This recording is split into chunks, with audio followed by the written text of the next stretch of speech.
চলে আসলাম মায়েদের রান্নাঘরে। আরও একবার সকলকে স্বাগত। আজকে রান্না করবো কুচু চিংড়ি দিয়ে লাউ। তো লাউটা আমরা কম বেশি সকলেই রান্না করি, সকলেই ঘরে রান্না হয়।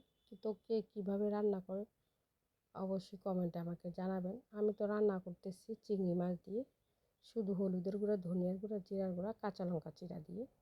এই যে মাছটা কষিয়ে এখন লাউটা দিয়ে দিয়েছি। আমি এই লাউয়ে কিন্তু এক ফোঁটা পানিও দেবো না। আর লাউটা যে কতটা বাড়তি ওইটাও আপনাদেরকে দেখাবো। এই যে দেখেন কীভাবে পানি চলে আসছে, কতটা এইভাবেই সিদ্ধ হয়ে যাবে আমার লাউটা। আর এখানে আমি বিড়ালের মাছ রেডি করতেছি, সুন্দর করে ধুয়ে নিয়েছি। এই যে দেখেন আমার বিড়ালের মাছগুলা। আর লাউটা আপনাদেরকে দেখাচ্ছি কতটা বাড়তি, এই যে দেখেন বিচিগুলা। তারপরে কিন্তু লাউটা আমার অনেক সুন্দর সিদ্ধ হয়েছে, পানিও উঠছে, খেতেও কিন্তু খুব ভাল লাগছে। তো লাউ চিংড়ি আমরা প্রত্যেকেই রান্না করি। তো আমার রান্নাটা ভালো লেগে থাকলে অবশ্যই একটা লাইক করবেন, শেয়ার করবেন, সুন্দর একটা কমেন্ট করবেন আর সাবস্ক্রাইব করে দেবেন। আর যারা ফেসবুক থেকে দেখতেছেন তারা একটা ফলো করে দেবেন। এই যে আমার লাউ রান্না রেডি।